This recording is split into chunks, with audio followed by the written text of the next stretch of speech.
Yo, one thing I didn't know about you is that you were signed to Ludacris at one point? Yeah, still am too. You still am?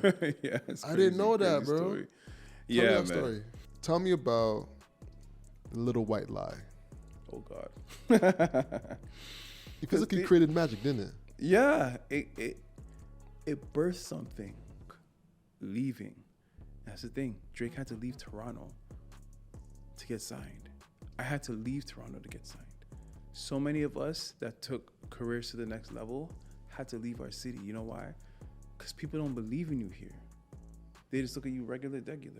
But being a man 40 plus, a father, you've gone through a lot of doors. What doors would you tell me, someone just cracking 30, do not walk through that door?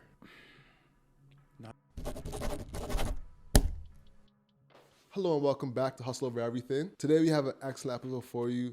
We have CEO of Crossfield Productions, ISI founder, Troy Crossfield in the building. What's popping, bro? How you? Oh, bro, thank you for having What's me, popping, man. bro? Yes, sir. Good, man. Long time coming. Long time. Most definitely, bro. So, one thing I didn't know about you is that you were signed to Ludacris at one point? Yeah, still am too. You still am? Yeah, it's I didn't know that, crazy bro. Story. Tell me that man. story. Long story short, man.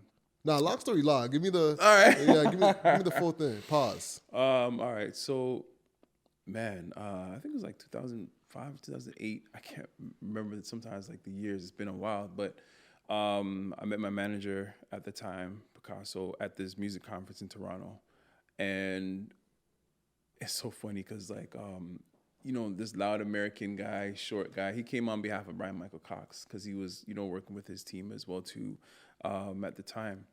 So he was like his A&R. So he's speaking on a panel for like Music Week.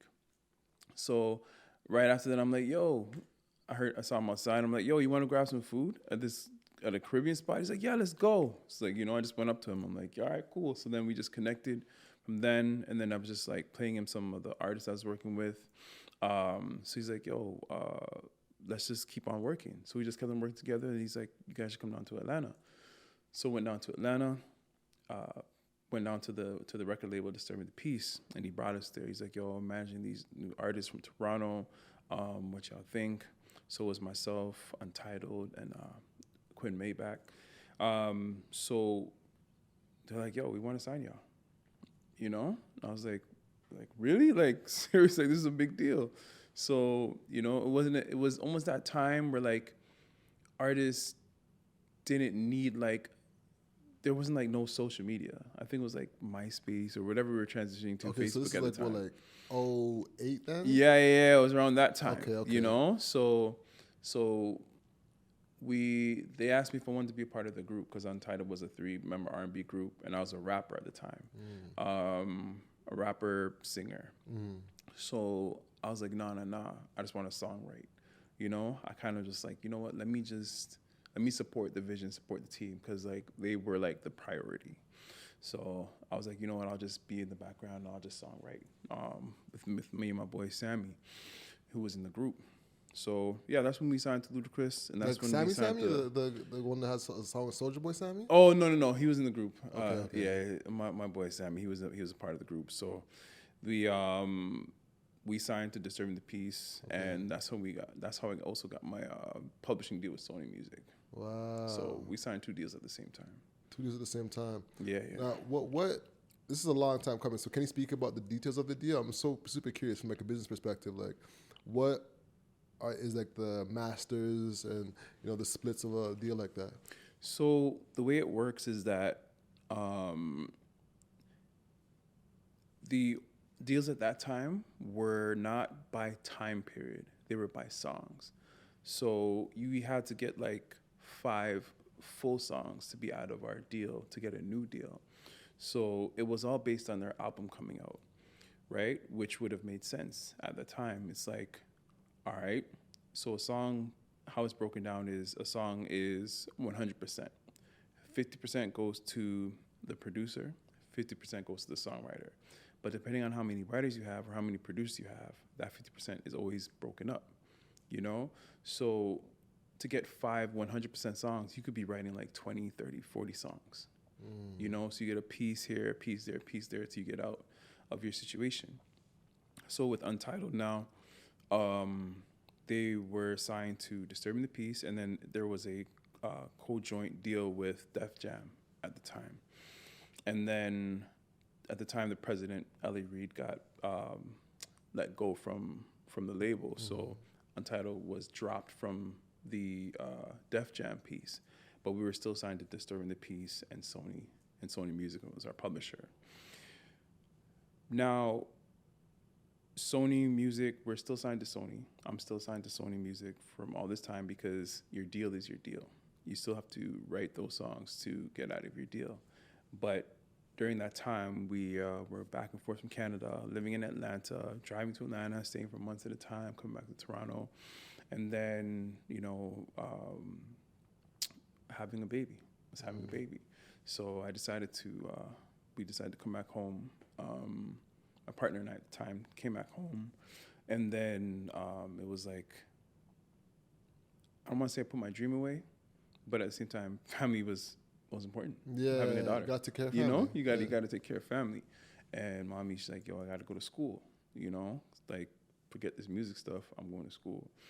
So still Disturbing the Peace is now, it's changed, it's different. Ludacris, he's an actor now. We're not like, there's no like, there are some active artists on the roster, but it's not like that. It's like more of a family now, but I still have my commitment to Sony because Sony's the one who writes checks. Mm-hmm. So I'm still assigned to Sony's publishing deal, and it's an amazing team.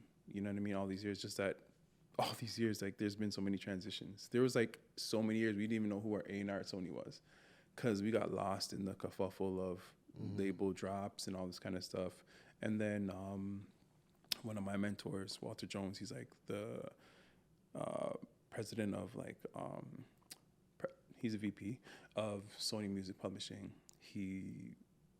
Getting to know him and him being a mentor again has been just a blessing. So yeah, that's kind of like, I know not like the full, but like, yeah. So we've been still signed to them, and just still working active. You're still actively working with, wow. Yeah. That's amazing, bro. So then, someone that's actively working in the industry, what's your opinion on everything going on with Drake suing Universal? Oh man, don't get me in trouble, bro. I love Drake. You know what I mean? I knew him. Everybody has a Drake story, but I knew him before all of this. We had songs on Flow 93.5. You got songs together? No, just like we all had songs. We all had songs on the radio at the same time and stuff. Of course, Drake just went. He blew. Of course. So just seeing his career take off was amazing. It was funny. Man, this story gonna kill me. So one time, I brought a friend that I was in a play with. I can't remember where we were. No, we were at this event, and I was like, "Yo, Drake, this is my homegirl."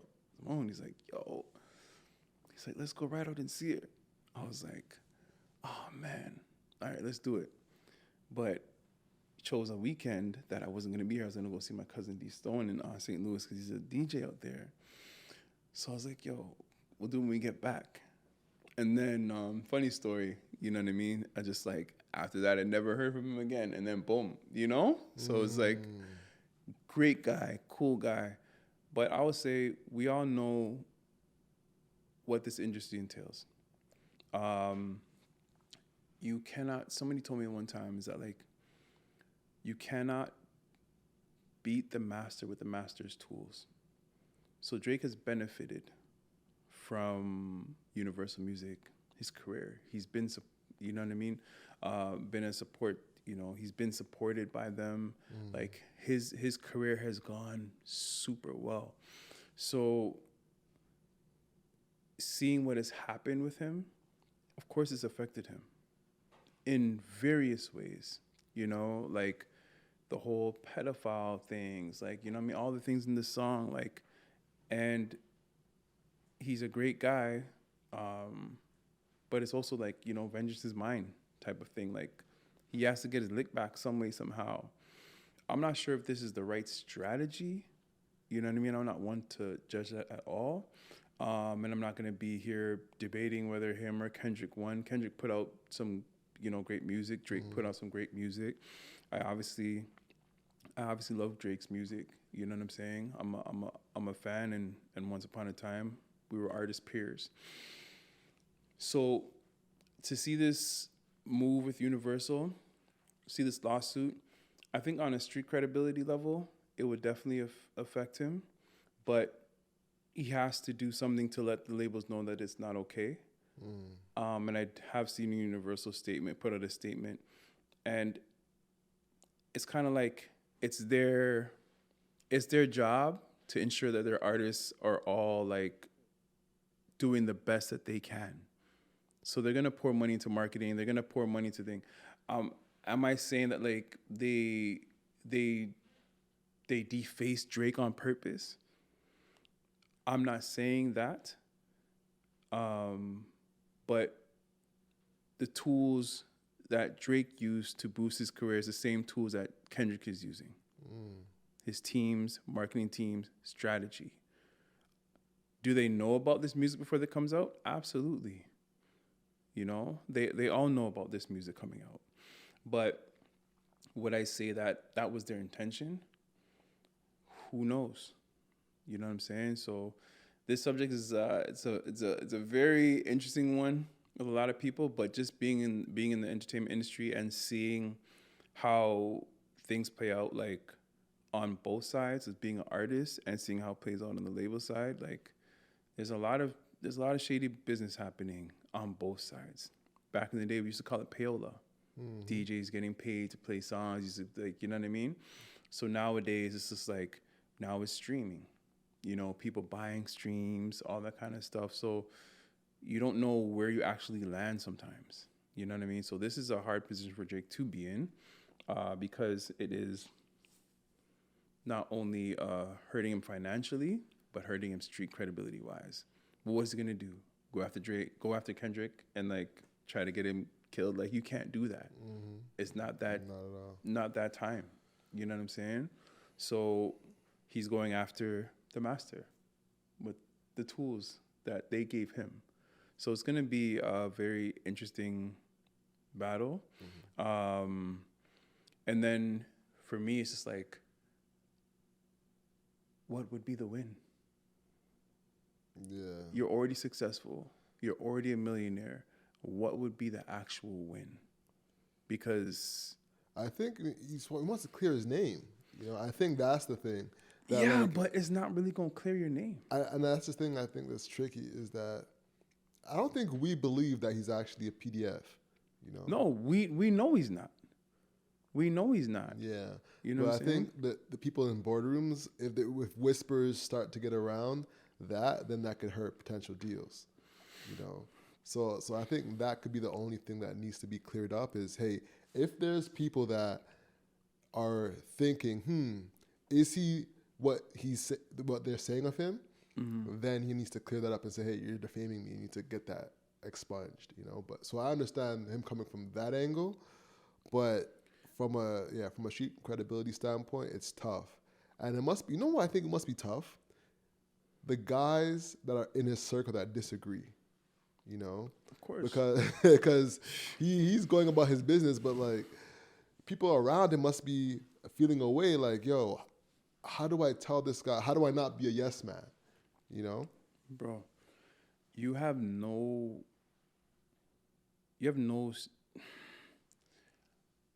I don't want to be around a whole bunch of people who are yes people. I have to have homies around me telling me the truth. But I know there's people in this camp that's probably like, yo, bro, I don't think you should do this. I don't think it's a good idea. Because, like I said before, regardless of how you go after the labels, regardless if whether they're not going to take the song down. You can't take it out of people's minds or hearts. Yeah. I so think, like, I think trying to block, clearing your name is not going to do much in this situation. You know what? I think you're trying to block the Super Bowl. That's probably like probably what his big thing is. Big thing is because on Super Bowl that gets into every viewer's mind, and there's no reversing that. I think that's probably the strategy too. Possibly, who knows? But legal court stuff take long, man. No, not in that case. But if there's legal battles going on, the NFL is gonna see that and be like, "Hey, Kendrick, we see this. Don't bring us into it." Nah, You know? nah. You don't think That's not so? gonna happen. Nah. It's too much money, bro. That NFL money is way bigger than this Universal Drake thing. That Nah, NFL money, man. but here's the thing: a defamation lawsuit can cost. Because for example, with Janet Jackson, there was a lawsuit when she had her nip slip. When people cuss, there's all types of repercussions that come from that. So I could see something happening on that regard. You know, no. Nah. You think they're gonna be like, who cares? Bro, Play the song, let it rock. I'll tell you this right now. Look at what's happening with Jay-Z. Okay. With Jay-Z, that And he's after it. He's going on him. I know, but I'm saying like the NFL is still standing by Jay-Z. For sure. Do you know how much money the NFL, like, that would be a big disruption. So this Drake thing and Kendrick thing, it's even better for them that Kendrick performs. Everybody's going to be watching. So if you were trying to if Drake was your boy, you know, because you lead ISI, you know, and you do a great job with that, by the way. Oh, thanks, bro. What would you be doing to keep Drake accountable?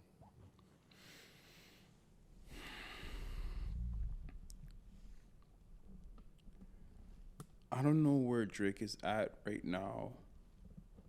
Like, on a spiritual level, I don't know that at all. But I think to hold Drake accountable as a brother, I would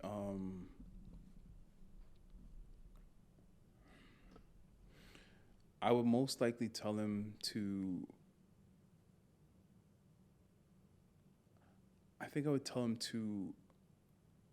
silence is more powerful. You know what I mean? Let everybody wonder about the mystery of you for a bit.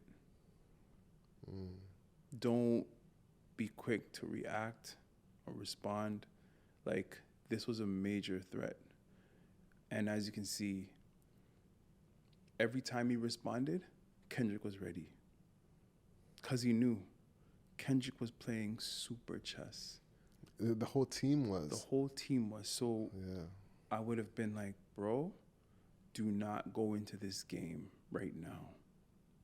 Take some time away. This thing has been planned and calculated for a time.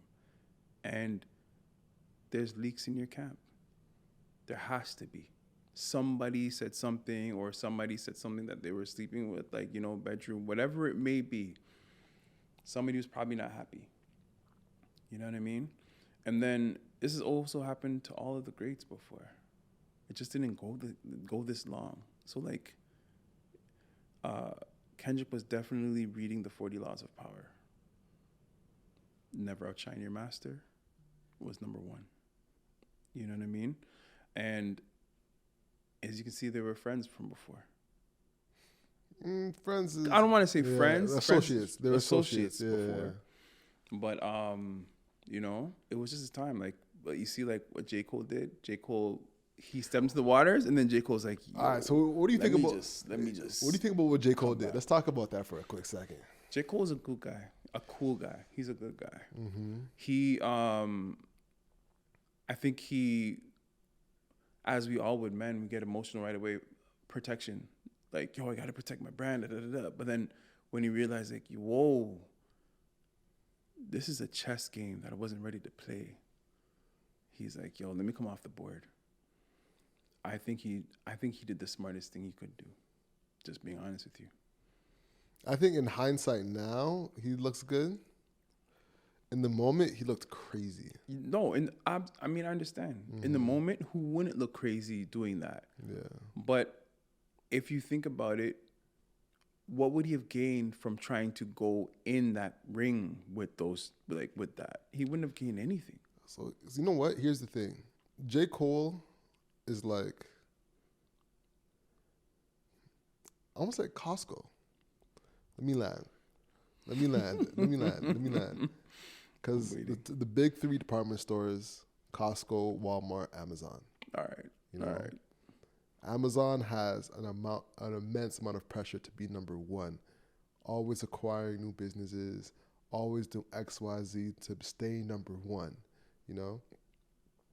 And number two is always trying to beat number one. And it's always this huge competition trying to get to number one. Number three is chilling. Who doesn't like Costco? Costco, people love Costco. That's true. You know, you don't have to worry about competing as much. You know, you're focused in your lane of just doing the best that you do. Mm-hmm. So the fans that are J. Cole fans, they literally just need to focus on the music. They don't have to worry about nothing crazy, no drama.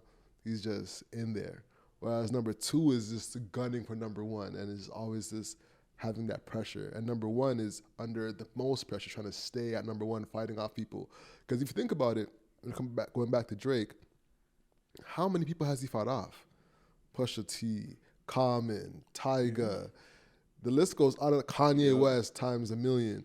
Like, he's had to fight off a lot of people to stay number one. So there's a lot of pressure to stay at that level for a long period of time. And I think J. Cole might have even seen that part too of what happens if I do win? I do get to be number one possibly. If I beat Kendrick and Jake gets knocked out, then I'm going to be the one in the main spotlight. But then the main spotlight's on me. So you might not enjoy that spotlight as much. Whereas in number three, it kind of suits him, like for his character and what he's aiming to do in terms of being at peace. You know? Yeah.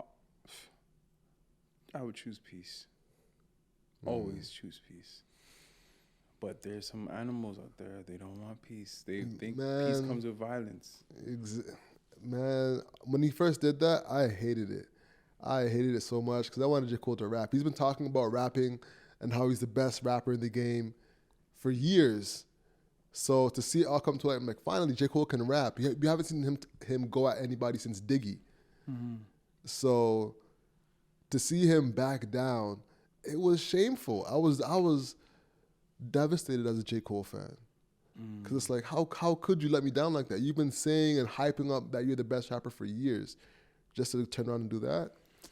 Anyways, man, you know, speaking of battles, though, Cameron and Jim Jones had a huge thing, right? Mm-hmm. Cameron invited 50 Cent on his podcast, and they had a conversation about how 50 Cent invited Jim Jones to perform at one of his concerts to see if he would be disloyal to Cameron. And he bit the bait and came. First off, what do you think about that move in the beginning before we even go to the crux of the situation? 50 Cent is a ish disturber. Mm-hmm. Very, once again, another man who's very smart, very calculated. And a lot of people underrate how smart 50 Cent is. That move, Jim Jones doing that was not a good look. You know, but Jim Jones wants to be seen. He wants to be seen. He wants acknowledgement. And it's so interesting because, like, Cameron just kind of exposed everything. Like, you're not from Harlem. You know what I'm saying? Did you believe that? I didn't believe that. I don't know, bro. I mean, he said that's what he says it's true, and Mace was right there. From his definition, it sounded a bit crazy. Yo, you're not from Harlem. Your grandma was from around here, so you used to come around all the time. If my grandma is living here and I'm coming here all the time, I think I have a valid claim to say I'm from here. All right, but so let's base it on where we're from. Okay. I'm from the east side. Mm-hmm. I'm from Pickering. But if people are, you're not from Scarborough. Like, I'm from the east. Mm-hmm. But you're not from Scarborough. But I worked in Scarborough Town Center. I played in Scarborough Town Center. I grew up in Scarborough. But you're still not from there. Why you not? You grew up in Scarborough? Working at the malls. Like, having rehearsals there. Like, not growing up, not sleeping there. But, like, always been on turf, always been in the area. So boom, so his grandma's there. So he was sleeping there. I know. You don't just visit grandma and just not sleep there sometimes. You slept over grandma's house sometimes, did you not? In Jamaica. But all right, so you didn't have a grandma here in Toronto, or she came. She migrated. She migrated. But what I'm trying to say is like what Cameron is saying is like your DNA, you were not born into this thing. You were not born in Harlem. Yeah, he was nitpicking in my opinion. He was. Like he was nitpicking. He was, but at the same time, like what is true is true. Mm. You know what I mean? Mm-hmm. So man, I have a love-hate relationship with 50 Cent, man. Why you say that? Cause like his business, his mind, like he gets stuff done. Like a very great person and a musician, but man, when he hates somebody, that's scary. Mm-hmm. You know what I mean? I wouldn't want him to be my my worst enemy. Like best, worst, whatever. I wouldn't want that man as my enemy at all. Mm-hmm. You know what I mean? Because like he's always played like the good guy villain, mm-hmm. which is so weird. How can you be a good guy villain? Mm. You know? But yeah, back to that whole Cameron Jim Jones thing. Like, I don't think Cameron should have aired out the stuff like that, man. Yeah, I don't think he needed to go there. But once again, you get these grown men who are emotional, missing their careers. Because Jim Jones that Ballin' song, that song probably did way better than any of one of Cameron's single songs. If I'm thinking about it, Ballin' probably did numbers that most of the Dipset team didn't see. Fair. But just because it did better numbers doesn't mean it wasn't as culturally like. No. Dipset as a culture was its. Yeah. There would have been no Jim Jones. There would be no Jimmy without Dipset. Like without sure. Cameron and them. Like none of that would exist. I'm not saying that at all, but it just. I hate. Well, I don't want hate's a strong word. I don't want to use the word sucks, but I'll use the word. It sucks to see like men who were brothers. Yeah, go to that stage. Go to that stage and come to an end of something. Yeah, I agree, man. That's what hurts us. It should stay internal. Man. If you're beefing, like I would just say, yo, me and him are beefing, but we're gonna keep it inside and keep it pushing. That's a mature thing to do. But Cameron, he's like 50 Cent in that way. Once he hates you, he's staying on you for a minute. Yeah. Yeah, he's definitely dying on that hill. I had the pleasure of meeting Joel Santana like years ago in the studio. Those guys are always cool. Like, I was in New York for just a little bit. Washington Heights, not Harlem, but it was like next door neighbors. But that New York like loyalty stuff like that it's really big to those guys. So to see that was also kind of like, oh man, like it sucks to hear like two brothers who like used to ride out together, just like dissing each other, but I don't know. Yeah. And do you feel like we have that loyalty here? Toronto? Keep it a buck. Nah. I was about to say that. Even the way we did Drake with Not Like Us, it felt like we just like, well, you're on your own, buddy. It felt like Drake was on by himself. It felt like there was no one to defend him, whereas Kendrick had the whole West Coast behind him. Kendrick brought the West Coast together by igniting a beef with Drake. That's what I'm saying. And it felt like and Crips. And it felt like Drake was by himself. Solo dolo. Here's the thing. And once again, I need to be careful with my words. Let me think about this. Boom. The greatest man in the Bible, Jesus. I'm not comparing Drake to Jesus, but there's a verse that says like a prophet is welcomed everywhere except for his hometown. Jesus did so many of his miracles outside of where he was actually from because the people didn't believe in him. It took leaving. That's the thing. Drake had to leave Toronto to get signed. I had to leave Toronto to get signed. So many of us that took careers to the next level had to leave our city. You know why? Because people don't believe in you here. They just look at you regular. So of course, when there's a rap battle and some other guy comes on and does a song like Not Like Us, like there's still gonna be half the people jumping up to that song, and the other half is gonna be like, yo, I'm supporting Drake. But in other cities, it doesn't happen. You know, Americans, like, they really stick together. It's like a brotherhood, no matter what.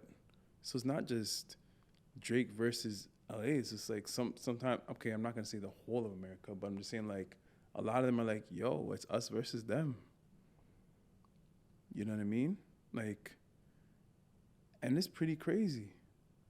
Us versus him. Mm-hmm.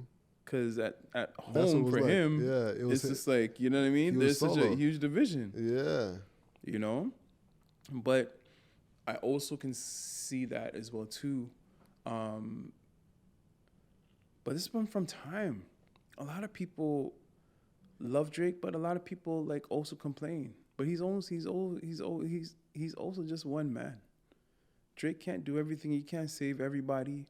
But like, you know, you hear the rumors of this artist and that artist signed to their labels and stuff like that, and nobody's allowed to be bigger than Drake, so he keeps them at bay. Like, you hear all this kind of stuff, you know?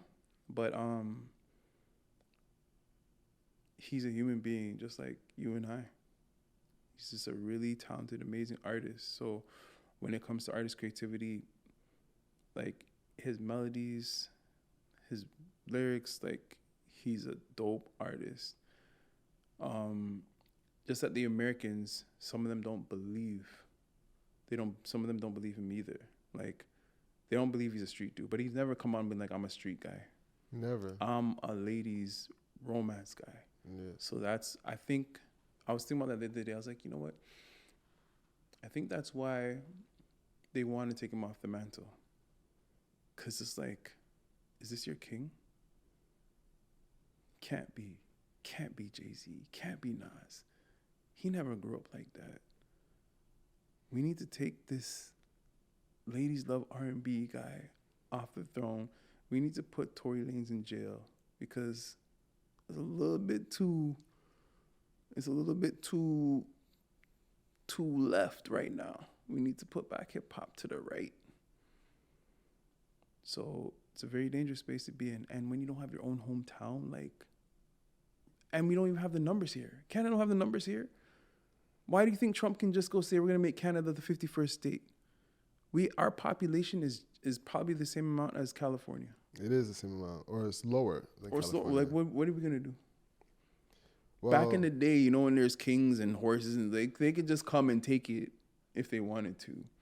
Nah, Trump's not. But doing not that. now. I'm just saying, like, you know what I mean? Back, like, in, like, you know, Old Testament times. That could have been done. But now, like, so we don't even have the numbers here to support Drake. Like, there's so many different cities, so many different cultures, people that just don't care. Like, yo, bro, I remember one time back in the day, like, you know, in Toronto, we all have our music on the radio and all this kind of stuff. And then, like, you just hear, like, this guy Classified. Classified's getting bare radio play. And everybody else is just struggling just on one station. But Classified is on all the stations. We don't even have an industry here. We have one station, G987, that doesn't even play all over the place. Like, Flow gave away their name, like, hey, G987, you guys can take this. We have like 1-2 stations here, bro. We don't even have a culture to support Drake. So when the city's divided, I disagree. I do think we have a culture to support. Okay, Drake. we have a small culture, but like culture, it's but not like. But and the point is, it wasn't present. It wasn't showing up. Present. Yeah, and I think that's what was very concerning to see, you know. But yeah, man, it was sad for me. I was like, man, where is the love or the reciprocation that I felt like Drake was trying to give to the city, you know? Yeah, it didn't really feel like that was there. I don't know what people want. Maybe I don't know. They want to see Drake do a parade, a Drake parade where he's giving out money and dollars to everybody in the city. Like, that's what I'm saying. Like, Jesus had to leave. Yeah, man. Speaking of which, though, you know, and getting into your story, you know, you had to leave to go get signed. But do you feel like you have to leave to grow your production company as well? Every year I go through this. Now, I'm a girl dad, I'm a boy dad, I'm a family guy. Like, my family is so important to me. Myself, children, mom, like, we all like work together so eloquently. My kids mean the world. I will say this. I feel like my career would be further if I was living in the US. More opportunities, more connections, more resources. And people ask me all the time, so why don't you just go? Because I have a daughter who loves her friendships, who values her friendships and values her family, her brother, her mom, her dad, like, and I couldn't just go alone. So when people be like, yo, you should go live in Atlanta, you should go live in LA, I think about it every week. But then I think about them every hour. So it's just like, I already know my priorities are. I know that God is just like, we're going to get there, but it's going to take more time. And I don't want to say the time is running out because, like, you know, black men come into their real, okay, you're probably younger than 40, but they say that black men come into their thing in their 40s. And I'm there right now. And I'm starting to see a lot of great things happening. So I'm just being patient, you know? But definitely, I feel like if I was over there more, and I'm going to be traveling a bit more this year as well too. More doors will open and opportunities for sure. Because like my friends, my resources there, Canada's weird. That's what I'm saying, that like, okay, we have a culture, but we don't really have movers and shakers who can shift things here. People have jobs, but they can't change your life. In America, my mentors can change lives. They can shift cultures and atmospheres. Here, you have great guys, but you have great guys who are trying to give out music video budgets for $2,500 or for like $3,000, $4,000. Oh, I can't do too much. Like, what? So what am I supposed to do? Mm-hmm. Like, people here fighting for scraps, and like, Toronto is like the ceiling. If you don't leave, you're like, there's nowhere else to go. We're gonna go out and do some shows out in Edmonton. You know what I mean? I mean, it's like, get your bag how you get your bag, but like, you have to think international. You have to have a global mindset. Yeah, you can't just think about Manitoba. No, yeah. Absolutely not. Yo, I can't wait to go to Regina. You know what I mean? Yeah. Like, there's so many other places. Getting out of the city, creating opportunities, but having the ability to travel and get out of here, you'll see, you know? Every time I go back to Atlanta or LA or New York, it's open arms. It's come, like, you know, come to the office, let's have a meeting, let's see what's going on. And it's just like, I'm just tired of this, the mindsets up here, man. It's really bad. What do you think the Toronto mindset is? Not everybody's mindset is that, but like, it's still crabs in a barrel. You know, like, people can do things, but I'm just gonna pull you down so that, you know, and it's weird because like, I don't even think people do it on purpose. They just do it because that's what they were taught. Nobody's intentionally like being a gatekeeper. Nobody's intentionally like, oh, let me lock the door. They just come in, and the door just shuts behind them, and they just don't look back. They just. But when I go through a door, I try to be like, yo, come in. You know what I mean? And I've helped a lot of artists along the way. But this year, I gotta really take care of my family, my brothers, my mindset, and I really just want to I really want to help others. But it just sucks now because like so many of us who are of my time that have helped others and gotten, I ain't gonna swear on this show, who have gotten crapped on. You get shit square if you want. No, it's all good. Yeah. So many brothers, who people that have helped, it leaves a stain on you sometimes. So you're just like, yo, like I did this and I did that, and like people don't reciprocate. So this year, just like I want to just be around people who just want to reciprocate. You know what I mean? Like, let's make stuff happen together. And that's it. Because like I got kids to feed. I can't feed my children on your empty promises of stuff that I do for you, and vice versa. Like I will never tell somebody that something that I can't do. And when you can do something for me, I'm like make sure that like, yo, I'm good, we're good. That's why, brothers, we need to sign contracts, man, between each other. There's nothing wrong with that. People out here just like... Hold on, you saying that you shouldn't sign contracts? No, you should. Oh. No, you should sign contracts, even in friendships. Yeah, I was like... It's accountability. Yes. Because if I cross a line, sue me. Otherwise, like, my bro tells me that all the time. He's rich, he's white, millionaire. He's like, Troy, you know what happens in your community? Y'all don't work together. You guys don't work together enough. And y'all don't have contracts. He's like, if any one of my partners messes with me, I'm suing them. I don't have the time or the patience. Come at me, I'm going to sue you.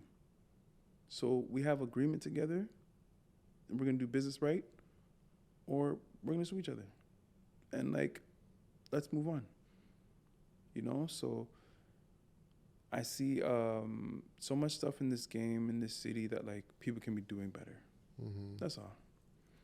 Yeah, I feel like, unfortunately, a lot of people look at contracts like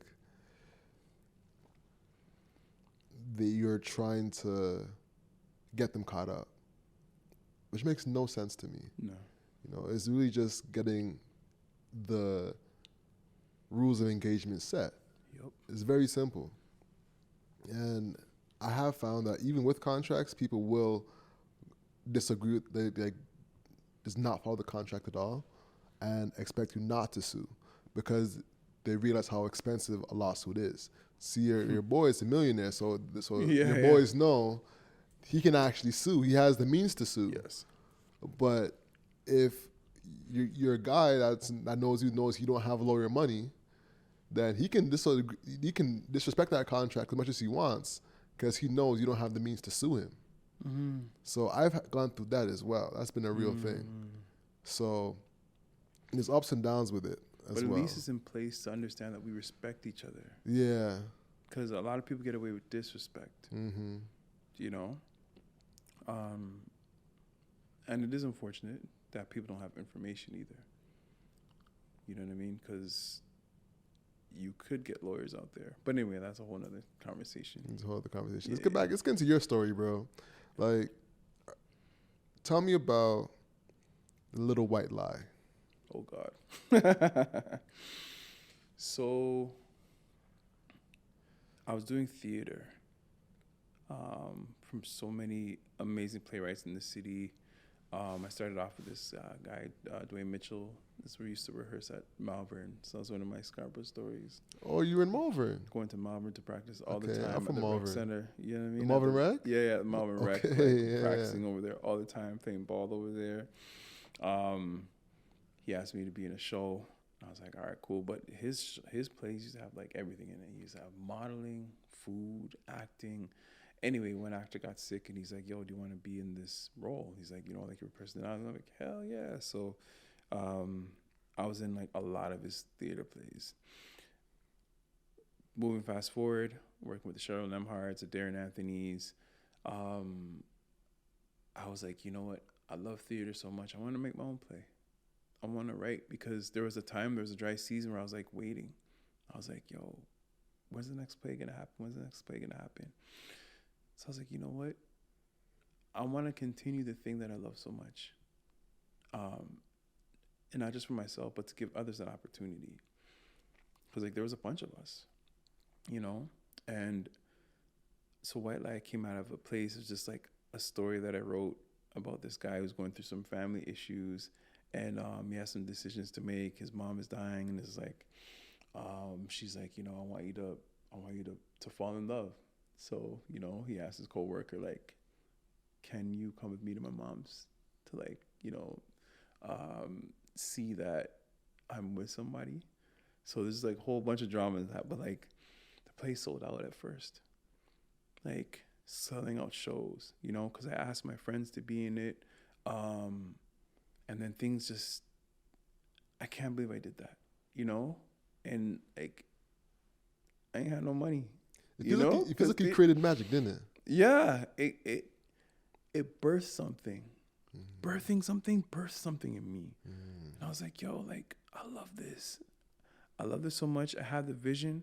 I wrote the script and then asked people to be in it. Family was helping at the doors and everything like that. And it just, you saw this seed growing. It came to fruition. Then it continued to grow.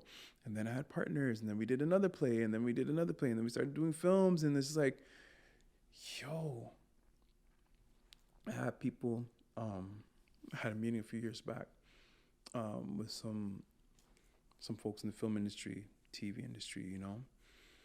And I was like, man, like, this is the next level for me. But then they looked at me and I was like, no, we want to be like you.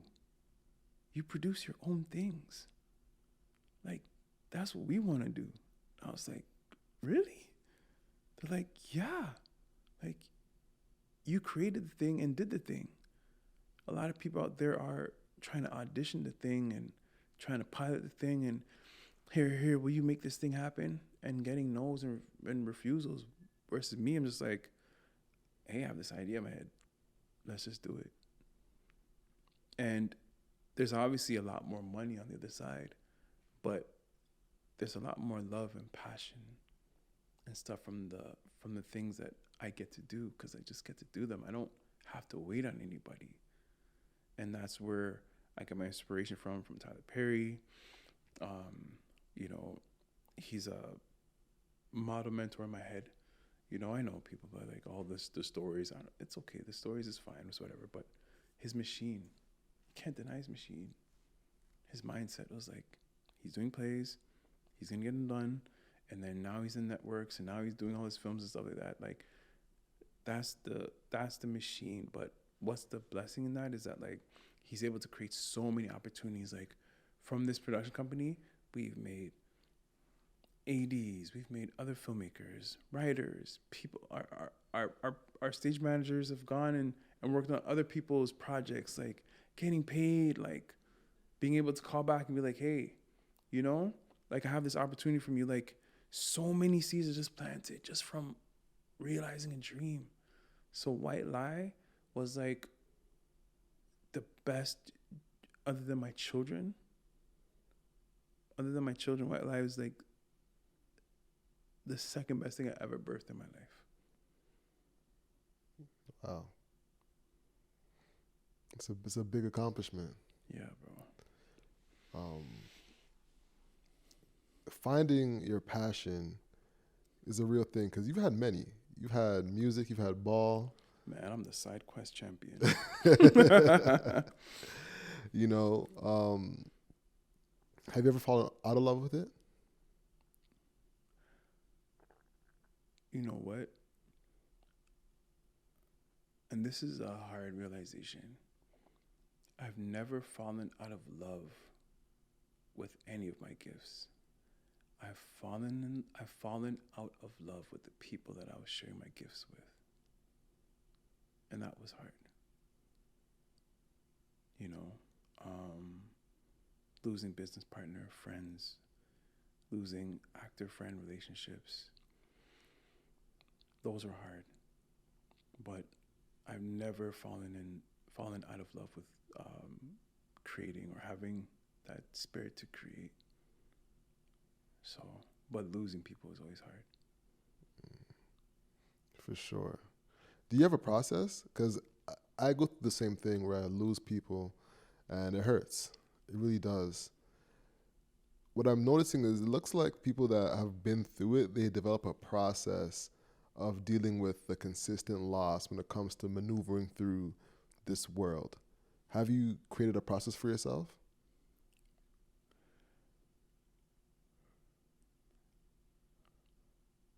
No, no, I haven't. Um, it's weird because I think I was telling somebody today. I just feel like it's compound trauma. Whereas that like you get so numb to the thing that like it goes beyond hurt, and it's just like I can't even explain the feeling anymore. But like some days I'm just like you think about the person, you're like, damn, that was a great time in my life. But I know we can't live for the past. We have to live for the now and the future. So I guess I do have a process. Is that I I invest my time in my children, you know, and more time with God and stuff, so that when I think about those moments and how hurtful it might be, or you might be missing a person, it's just like I try to separate the time from the now. Like that was a great time. I remember that moment. I remember that memories. And Google Photos has a way of reminding you out of nowhere. Yeah, Google sometimes Photos would be like, bam. You're like, what the hell? How is this even in my phone? yeah.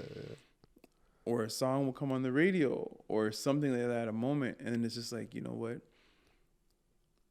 Embrace that moment. And then you have to let it go. But the feelings are still there. That's what I'm saying. Like it could still hurt you, or it could still hit you in that like, oh man, like that'll happen. I'm not at that point where I'm like, where I don't think about people, cause like, I'm a human being. I wear my emotions on my sleeve. Yeah. You know? You know what that reminds me of? It reminds me of when a family member passes. And you get reminded of them, and it comes in waves.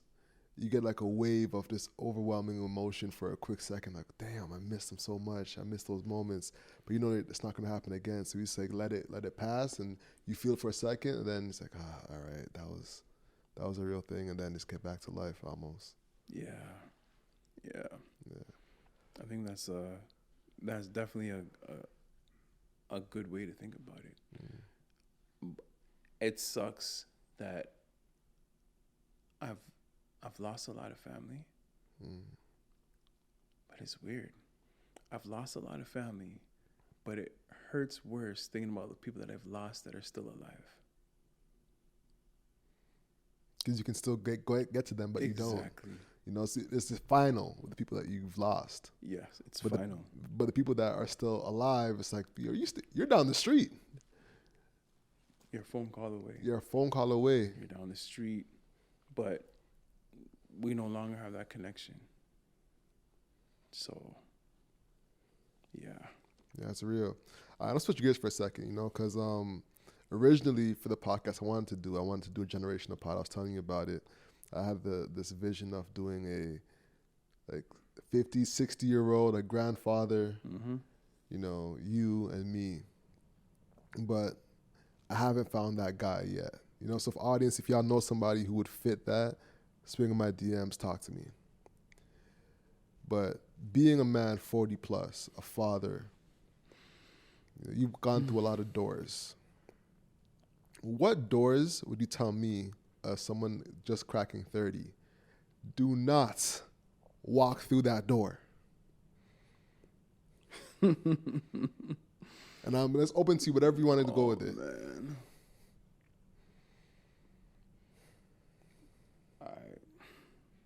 I'm going to keep it 100 with you.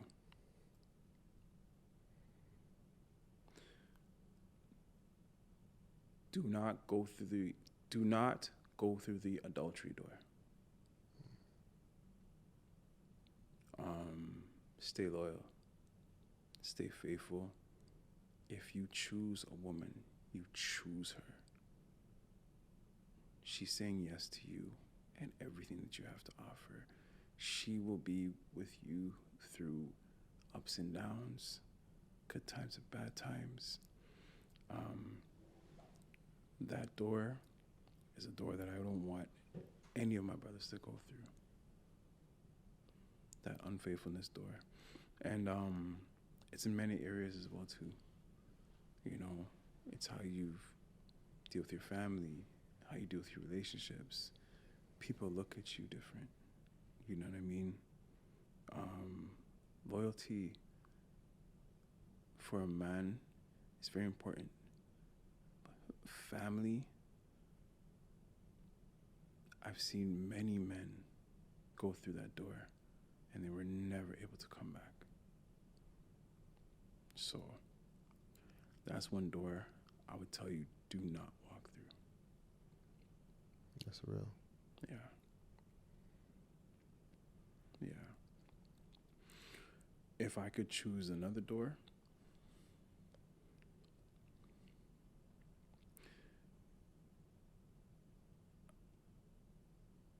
another door that I would say do not walk through is the not knowing your purpose door. Because it's what I'm teaching my son now is we're reading Proverbs together. We're going through these conversations. He's just 8, but he's just there listening. But I want him to know that, like, yo, my dad is teaching me some stuff. Proverbs is my favorite chapter. Really favorite chapter. And also talks about adultery and all that kind of stuff as well too, over and over again. But teaching my son some key things in there right now, and it was just about like repetition, because like one day he's gonna like know it back and forth. But not knowing your purpose, not knowing your why, is another door that I would really recommend not going into, because like you'll stay there forever. A young man, finances is important. And I know people say, oh, money isn't everything, but you want to have freedom in life to choose the thing that you want to do. So it's better to focus and work while you're young and be in your purpose, so that when you meet your partner, you're already in your purpose, and she's in her purpose, and you guys are just gonna match up into life together. If you're not in your purpose, whatever that may be, and you're also not secure in yourself, you're not walking confidently, then you're going to be bringing half of yourself into a relationship, expecting the other half to make you whole. But no, God put you here to be 100%. God put her here to be 100%. And I'm just talking about like, relationships and all this kind of stuff, because I know like a lot of people just like think like, that's the next thing in life. Having a kid, having a house, getting married, all this kind of stuff. But your purpose might be traveling, going to go help those in other countries. And you know what I mean? Your purpose might be finding out a way to get the homeless out of the streets of Toronto. Like whatever your purpose may be, find that thing. So do not walk through the door of being useless, not making decisions, being a procrastinator, being somebody who's not sticking by their word. Like, we read Proverbs, so we know all the time, like, being diligent is important, super important. So, yeah, those are a few doors that I wouldn't walk through, man.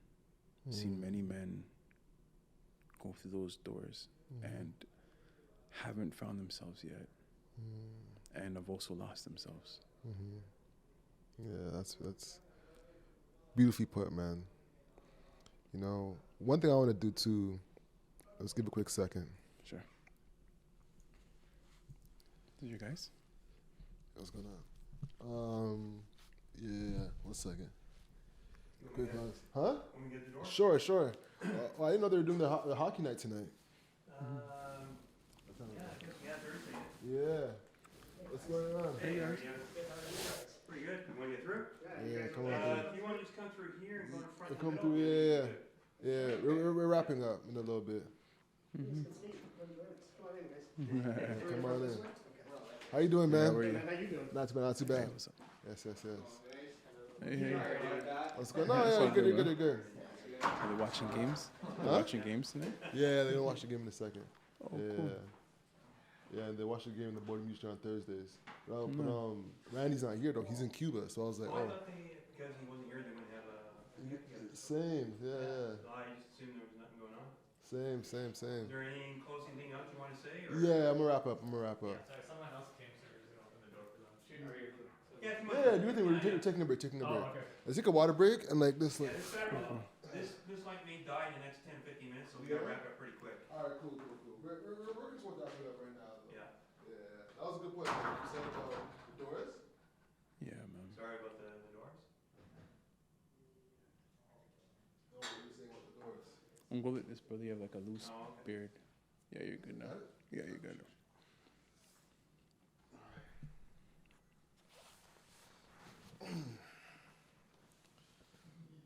All right, let's wrap up. How we doing for time? I guess for future, or, co-podcasts, about quarter to 10 when they come in. Damn, I didn't even realize it was 10. That's crazy. Yeah, time flies, man.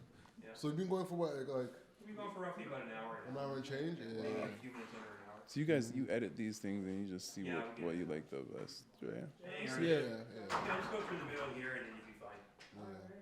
Yeah, man. Yes, Yeah, indeed, yes, yeah. Good to indeed. see you again, buddy. Yeah, man, how you doing? Good to see you got your stuff going. Appreciate you, man. Is there Thank any you. more people coming or, Think should be good. How long are you guys For the next Well, one. About 10 minutes? About, minutes? We're yeah. fine for like Wrapping half an up. hour. Just tell them to stay out there in like 10 minutes. Yeah, tell Yeah. them to stay out there. Alright, cool, you know cool. what I can do? If I've seen them coming, I'll go out there and. Yeah, sure. Yeah, and Thanks, take, man. take care of it, Yeah. right? Yeah, take care of it. Yeah. Okay, I will do You that. might close the door on the last I'll person say to my put name is it. Alex and I'm here Yeah, to, we get rowdy. You know how we yeah, I'll take care of it. For sure. Man, that's a surprise. I got beer over there, but it's. Yeah, get the pizza first and all that. Sorry, bro. No, it's okay, it's okay. Can I cut through here? Just No, do Yeah, you yeah. think you're good, man. You're good. I don't know where he's gonna be. There you go. It's not on it. Yeah, I'm surprised. It's pizza oven. Oh, the pizza oven. It's above there. I think it's up here. Yeah. There it is. Yeah, so they usually like will make like a pizza, you know, do like kind of homeboy shit.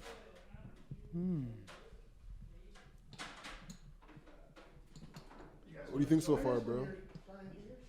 Well, we might, we're coming there. Oh, I didn't ask you. Is there anything specific you want to cover and highlight or promote? When are you putting this out?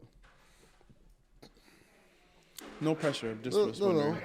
Week after next, because we were supposed to have a podcast yesterday, but that got rescheduled.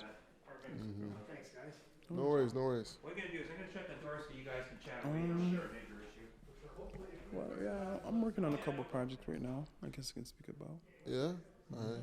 So what's the project name so I can ask you? All right, so this year we're gonna be pitching our documentary 94 into film festivals. 94. Yeah. So it's called Okay. 94. It's based on this play that I wrote called 94. Okay. So we're pitching that into festivals, and then I'm a film marketing coordinator for Sister Nancy's Bam Bam documentary project. It's gonna be hitting Cineplex theaters in a few weeks. So Oh, that's dope. Sister Nancy. yeah. So we're gonna be doing a launch at TIFF, and then so I'm just like promoting the film all over Ontario. So Oh. yeah, I'm working on that project right now, and my artist is gonna be dropping some stuff soon. So yeah, Your just artist? Mm-hmm. Which artist is that? I have an artist. Her name is Lilac. Lilac. She's an R&B artist, and then Swagger Right. He's a rapper. You manage Swagger Away? Mm-hmm. Say word. Bro, how busy are you? What the fuck? Bro, I'm like having 2 assistants coming in. Wow. It's a lot. Are you the last guy coming in or any more? Okay. All right, let this guy get in. And We got then, one more guy coming in. cool, perfect. Yes, just go through the middle. Okay, appreciate it. No problem. Cheers, man. What's going on? You good? What I'll do, any more people come, I'll tell them to wait. Yeah. So is the cameras rolling? They're all rolling in. Perfect. All right, If you so guys want to start up, I will protect it. Just wait till that door clears and then, perfect. Yeah. Go do your thing. I'll do a quick like. Oh, I'll put it in the code for you. One second. I didn't know all this was going on. No, it's okay. You know, because I was in Cuba, that I know he was coming. yeah. So this is miscommunication. Okay.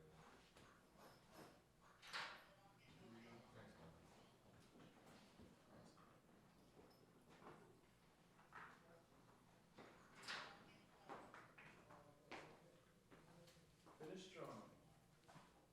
Yes, sir. So you gotta go down after this. Bro, I think I'm just gonna go home and sleep, bro. I'm trying to get my pitch on. I want to do like a live event in May. So I've been pitching banks. I've been pitching like companies to sponsor it. I'm trying to be transparent. I'm trying to bring Wallow to Toronto. You know what I'm saying? I think that'd be a dope look for a podcast episode. But I'm trying to get his team, and he's hella expensive, bro. He's charging me a grip, and I'm like, dog. That's why I wanted to go on my TikTok, man. I'm on the point and squint my way into like doing like live podcasts and stuff like that. Hell yeah. But yeah, Bro, you can still do it. Still do it. Do it on YouTube. YouTube Shorts. Yeah, man. And they pay. TikTok, you don't make money. Have you made money off TikTok? No. And So now like I'm with trying 40K? to get all of those people to YouTube, bro. Bro, YouTube's where it's at. YouTube's where it's at. That Dr. Umar episode, like, I think I made 10 bands off that. What? Yeah. How many views did you get? 400,000 off one of the episodes. So altogether, 1.1 million. Yeah. I Yeah. could have been making money on YouTube. Of YouTube, yeah, bro. I thought yeah. like YouTube was dying for a minute. That's why. Hell I was like, no. you know. YouTube is not dying at all. Is this the guy? Is this the last guy? No, he's not. Okay. All right, let's wrap it up, shall we? Mm-hmm. Yeah, all right. All right, we're back. So you just released something to me that I didn't know. You know, getting off of Doors and getting back into your story. You're managing several different artists. Yeah. You know, talk to me about that. So I managed one artist named Lilac. She was in a group called Black previously, but yeah, she just wanted to go on this independent journey. So she, an amazing songwriter. Her mom's a songwriter, singer as well too. She has a lot going for her. I've developed a few female artists out of Toronto that have gone on to do really well. So I'm hoping to do the same with her. She's humble, and she's just dope. And then I also manage, still managing Swagger Right. We were signed to Sony with him previously, but we're just gonna be looking to put out new music as an independent artist and everything like that. So he's gonna make a lot of noise this year. So yeah, so those are two artists that I manage at this time. Dope. What are some of the projects you have coming out? 94 is a documentary that we're pitching to short film festivals right now. Myself and another writer, Sharon Osborne, we directed it together. And it's a story about a play that we actually went on tour with my production company at the time. And yeah, so you get to see the highs and lows of production coming together and going on tour. You know what I mean? Like the highs and the lows, meaning that like, man, there's just so much drama that happened during that tour. But it was also a blessing because we actually got to go on tour. We got money to go on tour and bring our plays to different cities. So it was during the time of the Top shooting. There was a time where, you know, my partner couldn't get through the border because, you know, they denied her the border. So we had to recast, like, from the cast. Like, it was just such a great story that I'm hoping that, like, people will identify with it or, like, see, like, yo, this thing isn't just all glitz and glam, you know, from a play perspective. So that should be hitting some festivals this year, Lord willing. I am writing a film this year as well, things that I'm currently working on. And then I'm also a film coordinator for this film called Bam Bam, which is based on the life of Sister Nancy, and that song, like how she's a female artist from Jamaica coming over, like taking over with that song, which is a huge time. So we get to see the life and journey, and there's so many notable artists in that who had amazing words to say about her, directed and produced by and Gardy and Alison Duke from Oya. So yeah, so I'm working that film. This You said this so few much. months. You're going a lot very fast right now. I know, yo. You just said you're producing Sister Nancy. No, I'm not producing that. Not producing. You're, I'm a film coordinator for you're a it. film coordinator. So the film was already produced, already directed, all that kind of great stuff. So they Got just you. said, "Hey, Troy, we like what you've done in the theater space, and we'd love for you to come on board and help us get this film out to Canada." That's my job. That's with a them. huge look because that's gonna be I can see that being like a real cultural classic for Oh my the gosh! community. Yeah. You know, yeah, for yeah. those who don't know, we're talking about Sister Nancy, which on the Kanye West song at the end where you hear bum bum bum bum bum bum. Yeah, man. That was a classic, Yes, sir. for sure. So that's a dope look, bro. Yeah. You know who I think could be a dope story? Miss Lou. Know Miss Lou? Yes. From Jamaican- Brother and Nancy. Yeah. The writer. The writer. She's like a phenom in her time too, and she was like one of the first people to have Jamaican writing in like book form. Never seen it before in my life. My cousin used to do her poems all the time. Really? Like she's like would perform it at like family events and gatherings. So I knew about Miss Lou like a long time ago. Yeah, Miss Lou and Brother man. Nancy. There's so many amazing stories from the from Jamaica, from the just the culture itself. Yeah. And shoot, we're not even gonna talk about Vibes Cartel right now. But there's Why you say that? no, man. Oh, yo, Vibes Cartel is like, it's a very interesting story. May have to have for part 2. Yeah, part two. Yeah, Yeah, word, but word. like I'm glad he's out. But yeah, that'll be a story in itself one day. Oh yeah, he's definitely gonna live off those life my rights. Gosh, yeah. Yeah, for sure. Anyways, though, ladies and gentlemen, our after the podcast, also what you can control. So control your grind and control your life. I'm Alex. And I'm Troy. That's the show, y'all. Peace. Thanks for having me, bro. My guy. Respect.